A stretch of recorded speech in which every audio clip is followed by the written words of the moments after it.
Well, we're finally back. It's After Hours with Travis Gibbs and Jordan Lass. Jordan, sorry, my wife had a baby. That's why I've been gone. Yeah.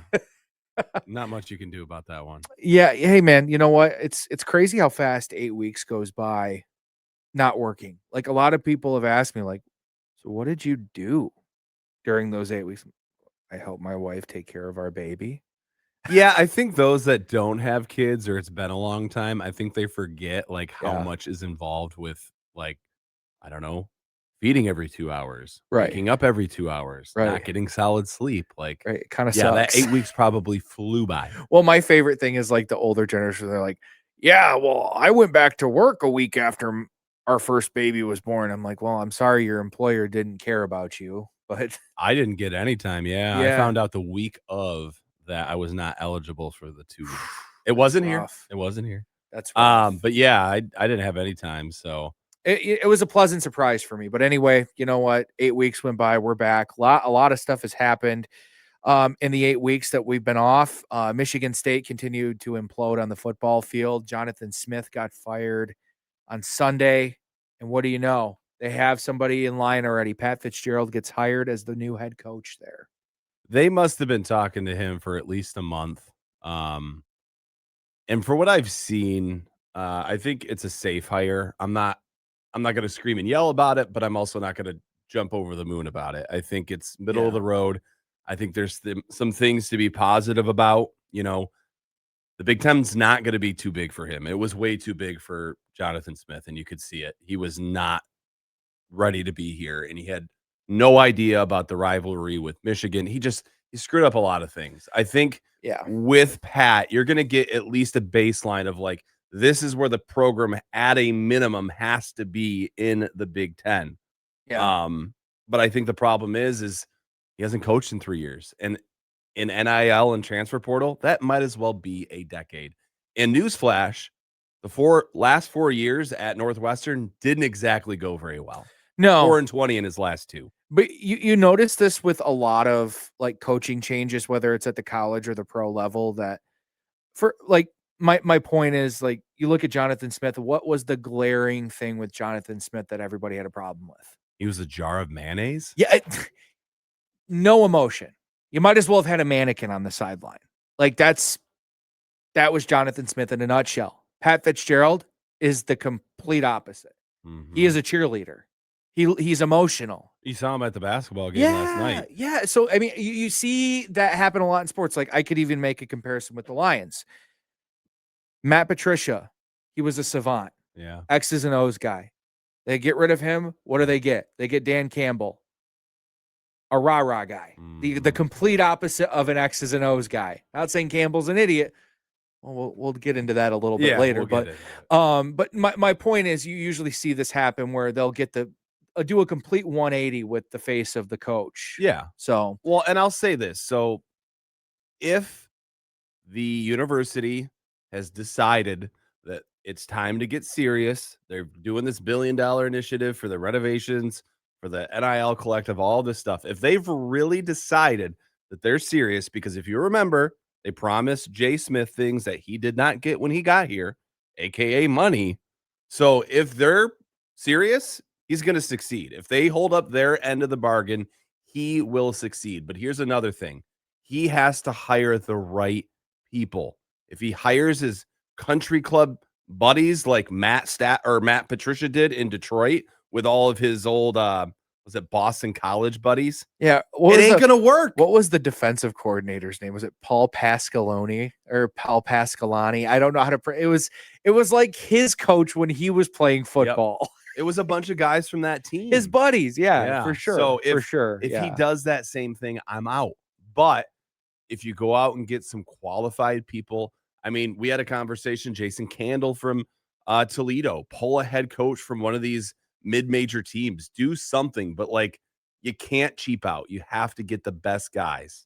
Absolutely, and I think the biggest thing with Pat Fitzgerald, he did a lot with a little at Northwestern, but one thing I always noticed about Northwestern teams, their offenses for the most part were pitiful. Like They were. they stayed in a lot of games by playing defense. So I think that's one thing Pat Fitzgerald really needs to emphasize. And he was stubborn about it towards the end. Yeah, he needs to emphasize. He needs to go out and get a savant on offense. But he's already talked about not wanting to be a dinosaur, so we know he knows he has to evolve and be different. Yeah. And I think another thing with him is it's an X factor. Yeah. He's going to have a chip on his shoulder. Yeah. He was held out of the game for 3 years. He did not want to be out. And think about the scenario. And for you Michigan fans saying he'll fit right in at East Lansing because of Nasser, because of Mel Tucker, that's the pot calling the kettle black. You employed several coaches who protected Dr. Anderson.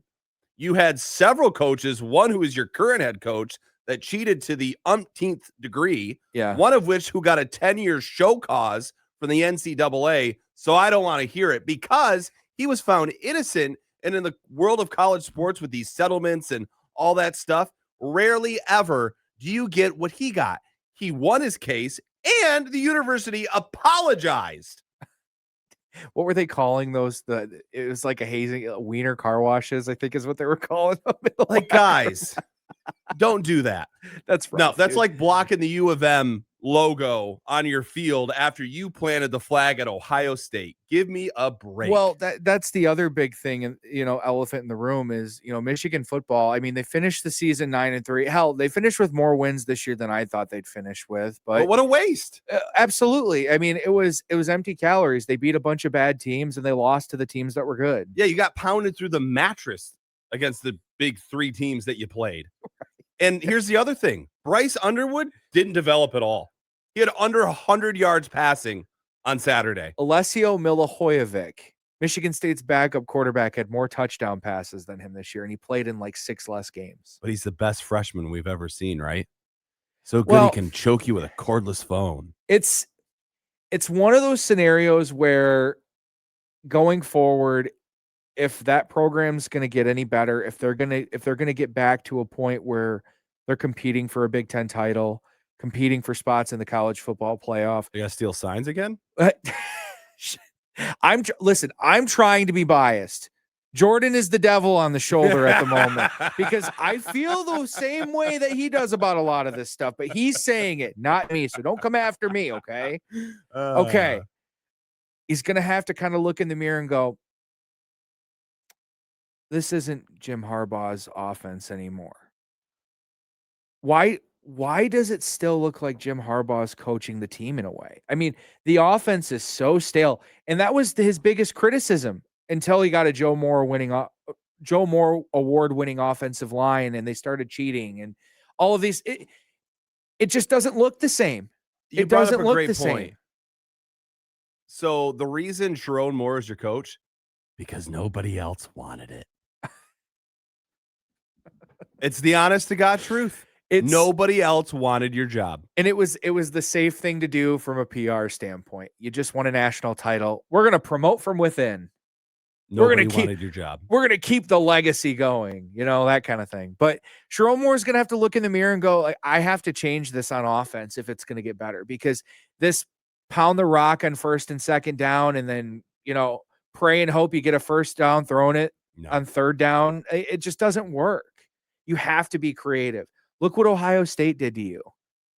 Look what these teams in the SEC are doing on offense.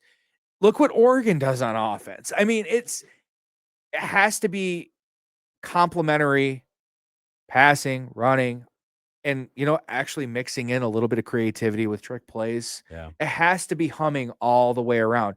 In Michigan, they can run the ball, but as soon as you stop them from running the ball, it looks the same. It didn't matter if it was John O'Corn back there. Didn't matter if it was Wilton Spate back there. Mm-hmm. Didn't matter if it was Cade McNamara back there. I'm sorry. Didn't matter. I mean, you never really got to see it with JJ because they were cheating their asses off. But my point is, football's pretty hard on him right now. All of their quarterbacks look the same. Mm-hmm. As soon as you shut down the run, they turn into a statue back there. They turn into Iowa. Yeah, 100%. They're a better version of Iowa. Correct. That's all they are, because they have more money. Well, and it's going back to Michigan State because you mentioned the money. Texas Tech proved it. You have to have the money, and all of the things have to be in line. You have to have the coach, the NIL, the president, the 80. Everybody's got to be in line. That's what happened with the Spartans back in '09 to 2016. Everything was in line. When you don't have alignment on 2 out of the 4 things, guess what? You're not going to be any good. Yeah. So, again, it goes to the school. If you've decided you're going to be serious, great.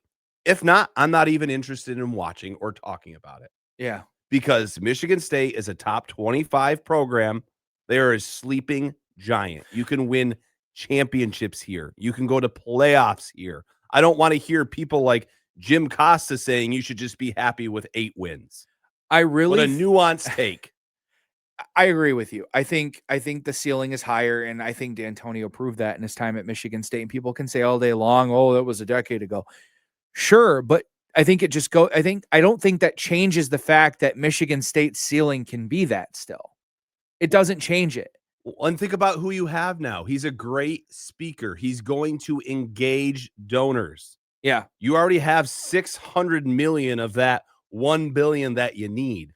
When is the last time Michigan State, in terms of football, had a better weekend than Michigan? Maybe 2015 Well, or earlier. 21 when they beat them, maybe. But even then, that was fool's gold. Yeah, it was lightning in a bottle. It's been a long time, and it really felt like that on Sunday after Michigan State, they wiped out Smith and they brought in Fitzgerald, Michigan coming off the loss to Ohio State. It felt like Michigan State finally had a better weekend than Michigan in a long time. Yeah. Because I see a lot of Michigan fans on social media kind of scrambling going, "Oh, Fitzgerald's a pretty good hire, actually." Mm-hmm. Which kind of scares me because when State hired Jay Smith, everybody loved it. Everybody. I tried to love it. I look back at it now. I kind of There were a lot of red flags. I forced myself to love it. Of course. Because it was, it was the tale of, guy coming from a smaller program. He did really well at Oregon State. He did, but sometimes that's your ceiling. Yeah. And that was his ceiling. I think Pat Fitzgerald, I think he always had aspirations of being more than Northwestern. Well, and think about the Northwestern thing. They were only allowed to recruit a certain kind of player. Yeah. You have to play school when you go to Northwestern. It's like Stanford. If you redshirt, they put you on a program where you'll have your master's by the time you're done. Yeah. So they couldn't get the people that can't even read. Dude, because we know that happens. Yeah, it's it's like Stanford. It's like Notre Dame in a way.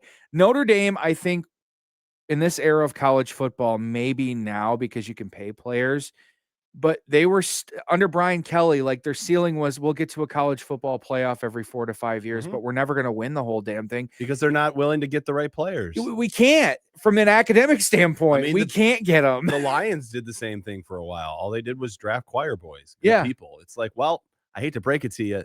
Sometimes winning takes some bad people. Absolutely. Yeah. It takes dirtbags. Everybody else is doing it, Might as well. Right. I mean, Michigan's cheating their ass off. What are they going to do? Slap your hand? Tell you no? And yeah, then you the go back out there. Just be like, you can't do that. Yeah, no. You can't take their wins away. You can't tell them they can't go to the postseason. Yeah, I really don't know how this gets better for Michigan really quick as we kind of wrap up college football here. There's no quick fix. It's because it's systemic. Mm-hmm. It's systemic with the coaching. I don't see them getting more creative on offense under Sharon Moore. He's not the right coach. I mean, they had a different offensive coordinator last year. They got rid of him. They brought in Chip Lindsey this year. Didn't get any better this year. Wink is still your defensive coordinator, which he's done an all right job, but he's kind of like Don Brown in a way. Mm-hmm. Once you're able to minimize Michigan's pressure on the opposing quarterback, everything else looks pedestrian. Mm-hmm. So I don't know how it gets better for Michigan at this point. They still finish 9-3. Michigan State finishes 4-8. They finish on a high note for Jonathan Smith. Good for the jar of mayo on his way out. Good for him. Hopefully he enjoys his trip back to Corvallis. Oh my god. And then we look at the Detroit Lions. Holy cow. I don't know about you. That game on Thanksgiving, I don't think I've been that mad about a Lions game in probably 3 or 4 years. Just because of how it played out. You want my take on it? Go ahead. Complete apathy.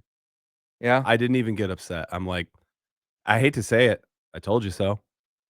Yeah. Every red flag that I raised preseason, and we can go back and listen to it. I told you so. It was one of those situations. I think the thing that made me the most upset about it was hell, I'll paint with a broader brush here. I think if you look at their last month,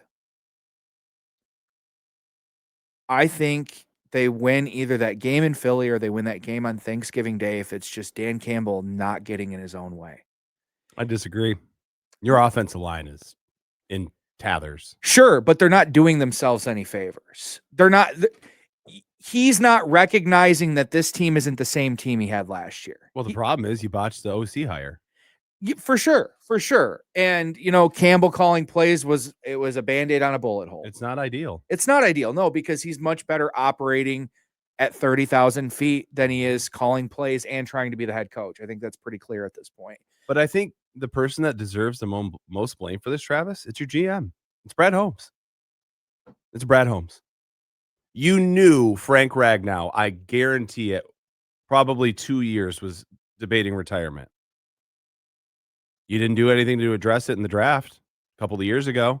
You didn't do anything on the defense or the offensive market. Yeah. You let Zeitler walk away. You promoted your worst offensive lineman to the most important position on the line, and you got a bunch of rookies playing. What the fuck did you think was going to happen? Yeah, it was. I hate to use that word, but no, seriously, it was. And then on top of it, you did nothing on the defensive line.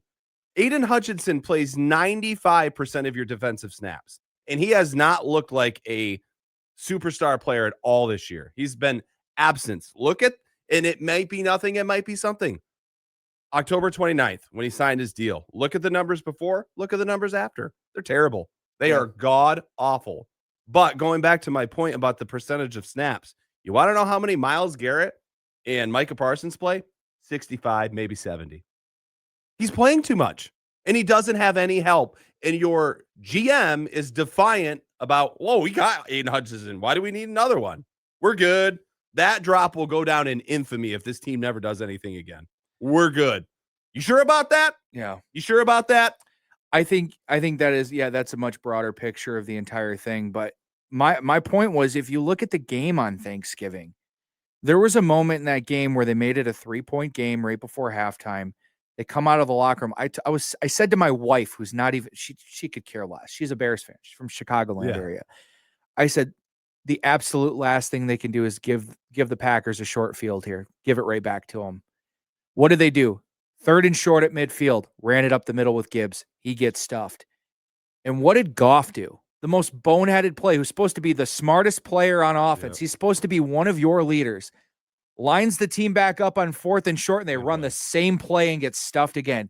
2 plays later, the Packers score, make it a 2-possession game, and it was over. Yep. It was over at that point. You left your defense hanging with a short field, knowing your defense has issues. These long developing pass plays downfield that they're still trying to run like it's 2023, it doesn't work. You need to adapt to what kind of team you have. Let me ask you this question really quick. The last 2 years, have the Kansas City Chiefs been one of the best teams in football? Mm-hmm. No, not through the regular season, no. But they still find a way to get to the playoffs because their head coach realizes they're not the same team they were 5-6 years ago. They're not this offensive juggernaut anymore. They're not this team that's just going to pound everybody. But what did they do for years? They got to the quarterback. Yeah. And they have a quarterback. Yeah. They're not going to make the playoffs this year. You want to know why? It's not the offense. They can't rush the quarterback. And neither can you. Yeah. We are dead last in the NFL when it comes to pressures, and especially time to pressure. Everybody wants to pimp up Aiden's pressures. Half of them come 4, 5, 6, 7 seconds. You give Dak Prescott 3 seconds, you're dead. Yeah. You're dead. You might be top 10 in sacks. You might be 8th. That's good and fine. Your pressures are terrible. I think their major problems are terminal, and you're not going to fix them this year. No, you're dead. But I think the product on the field could look better by fixing a couple of things. I think the going for it on fourth down incessantly is killing them. Has to stop. Not taking points is killing them. And the other thing on defense, I think one simple fix could fix their defense a lot. Trey Hendrickson? Why the hell is Aleem McNeil lining up as a defensive end on that line? Why? Holmes has admitted he made a mistake. If anything, stop the run. Because now that they're lining Aleem up outside, you know what teams are doing? Getting 5 to 6 yards a carry on him. Well, and guess what they're doing to Hutchinson? You want to run up the field? We'll go with you. Yeah. Here you go, buddy. Yeah. So it's like Marcus Davenport, Levi Onzarinke, Josh Paschal. Yeah. You brought 3 guys back. None of them to get played. Injured. None of them have played. That's all they do is get injured. Yeah. Yeah. Again, and I don't want to hear about the double teams against Hutch. Didn't affect Micah Parsons. He killed you. Yeah. Doesn't affect Myles Garrett. But they got Mason Graham right next to him. You've done nothing to invest in Aiden Hutchinson. Yeah. Great point for you. Aiden Hutchinson is Matt Stafford. Matt Stafford is Aiden Hutchinson. Both are great players that are not being supported or were not supported. Because the second Stafford got supported, he won a Super Bowl. And they're about to fuck around and win their second Super Bowl before you go to your first. How does that feel, Lions fans? Well, okay. You look at the rest of the season, they got the Cowboys coming up. That looked like a slam dunk a month ago. Not so much now. Cowboys are one of the hottest teams in football. They got the Steelers on the schedule still. They got to play the Vikings. They got to play the Bears. You need a lot of help. And you got to play the Rams. That's the other thing. Yeah. You're not in the position you've been in the last couple of years. The only way you have to win out essentially and get a bunch of help. You're not making the playoffs. I'm calling it right now. You're not doing it. I think if you look at their final 5, they got to win 4 to get in the playoffs. And they're not going to do it. You're going to lose to the Rams. You're probably going to lose tomorrow night. They lose tomorrow night, it's over. There's no coming back. But that's the thing, brother. I've already checked out. Yeah. They're not winning a Super Bowl. So I'm not checking out why should yet. I even watch? I'm not checking out yet. I'm gonna wait to see what Thursday looks like, and if the bottom falls out, then yeah, I'll be checked out. I'll be done. I don't know. It's just like it feels like Nona's on life support. Like I don't need to see 12 bullets put into the body. Like it's dead. The thing that irritates me the most though is like even with their deficiencies, if they like I mentioned, in-game things, if they changed who they were just a little bit instead of puffing their chest out and being, no, this is who we are. This is our culture. They probably still make the playoffs if they were willing to change a little bit. Because on paper, they're more talented than Dallas. I'm sorry. On paper, they're more talented than Pittsburgh. They're more talented than Minnesota and Chicago. Sorry. Yeah, and Minnesota used you like a wet nap. Right. Now the Bears are in first place. You body bagged the Bears 2 weeks into the season. I don't see that happening again. No. But I think you can beat Chicago. I think you can go on the road and beat the Rams. The Rams proved to you on Sunday they're not this unbeatable juggernaut team. I also think the Panthers are a playoff team. So I think Canales is a good head coach. I like him. Clearly. I think you've turned a midget into a semi-decent quarterback. Well, that will always be their downfall is the fact that he's that. He's an elf. Yeah. He's a Keebler It's elf. like Kyler Murray. It's just never going to work. You can't win with a Keebler elf. No, and as much as I do like Baker Mayfield, you're never probably going to win a Super Bowl with Baker Mayfield. That got off the rails quick, man. Well, real quick. That's also a guy that once he doesn't have a lot of help around him, he looks like that. Kind of reminds me of Jared Goff. Yeah, I mean, outside of Patrick Mahomes, what quarterback in the NFL can thrive without a lot of help around him? Not many. Exactly. It's not like it's just a big, oh my God, it's this big, like unknown theory. No, you need help around your quarterback. Well, it's a great point about Hutchinson. Not every guy can be Myles Garrett. Not every guy can be Micah Parsons. Yeah. So it's like, we understand that he's not, but to get him there, you got to put things around him. Yeah. It's Matt Stafford and Calvin Johnson all over again. It is on the defensive side of the ball. It's going to be a big offseason for the front office. It's going to be a really big offseason. I mean, think about it. For like a decade, all we needed to do was run the ball. Now we could run the ball, but we don't have an offensive line and we don't have a defense. I mean, your secondary's playing great, but again, it goes to the time to pressure. You When know, it's 4, 5, 6, 7 seconds and you play man, forget about it. you know who else I'm tired of on this team? Kirby It's Joseph, gonna piss a lot of. No, I'm sick of Brian Branch. he's been terrible. He has outright quit on plays. One of the touchdowns against Green Bay, he was just like, "Oh, I got burned." I'm telling you, 3 scenarios in that game that could have changed the outcome. The stop at midfield, right out of the gates in the second half. Branch not giving up on that 4th down play, which was a duck of a ball.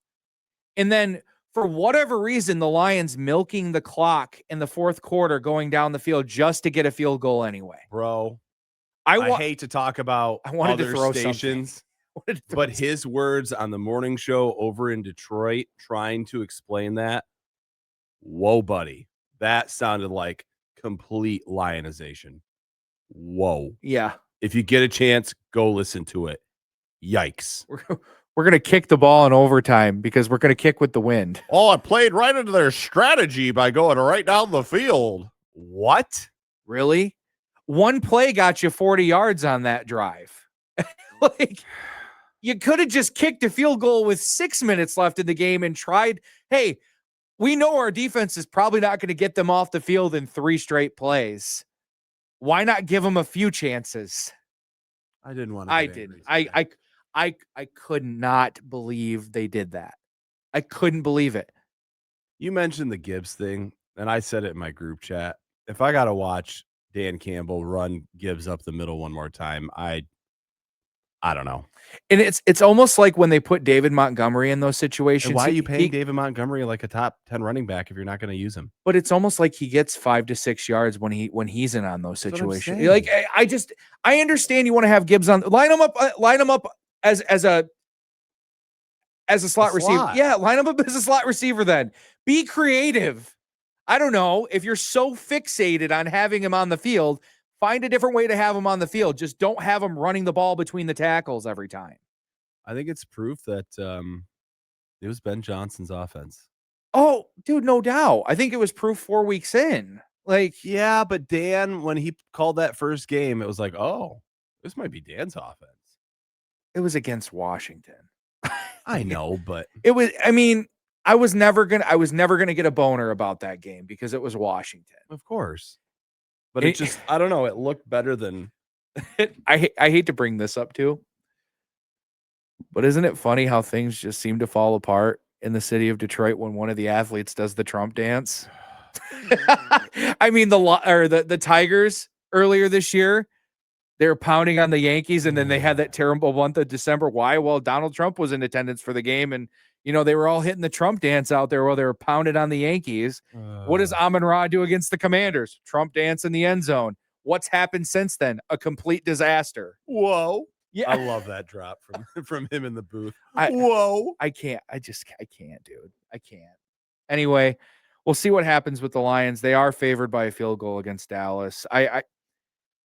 Jordan, I still think they can find a way to get into the postseason. I do. Do I think they can win a Super Bowl this year? No, but I think they can get this right still. In a way, they can right the ship as best as they can. I'm just so angry at Brad Holmes that I'm just full spite store Larry. Like, I hate that man. His arrogance, in his last 2 drafts, bro, 24 and 25. Awful. Awful. Remember when he said, oh, it's going to be hard for some of these rookies to make the team. Oh, that's right. That's why I had to look at Tom Kennedy on Sunday, right? I think there's something to be said, too, before we go. Why are the Lions always the most injured team in the NFL? I think you have to look into it. I mean, guys. You have to. The reason why Tom Kennedy had to play is because Khalif Raymond's also dead. Like, it's comparison for you. Dan Campbell is Tom Thibodeau on grass. It's not a bad comparison. They go too hard in practices, and it's believable too because of who Campbell is. Yeah, I mean, think about who Tom Thibodeau is. He's a red ass. They're both red asses. Yeah, it's very believable, and it is something to think about going forward because they flamed out last year because of injuries. I'm not saying injuries are the complete reason why they're flaming out this year, but it has something to do with it. Yeah. because losing Christian Mahogany on that offensive line really hurt them. Yep.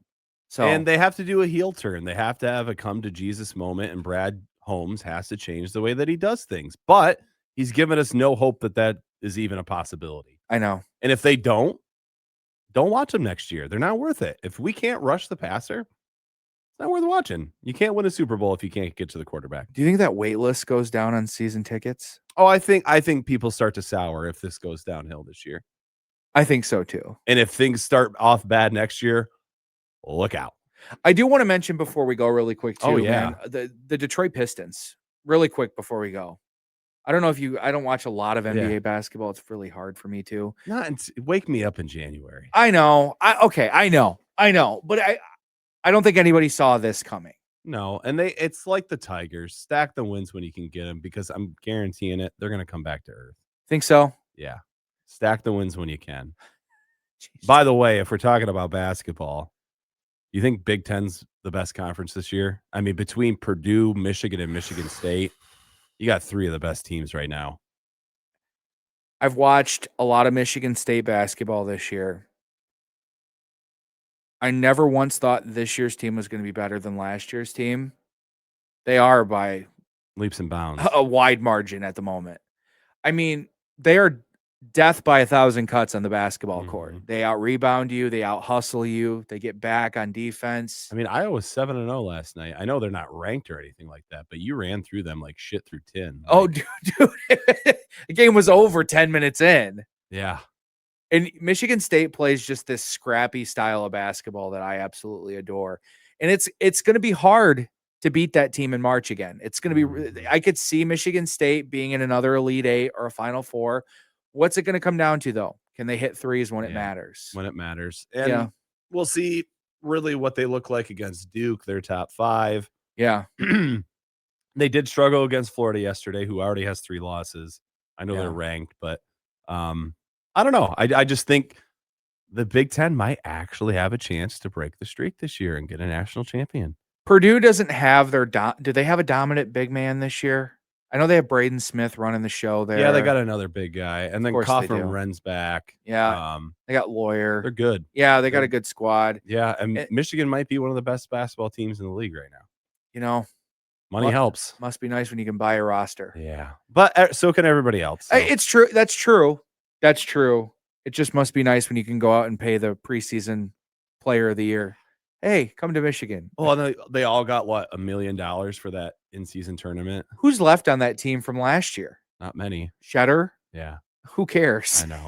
The coach? Yeah, right. Nobody else. Is Juwan Howard's kid still on the team?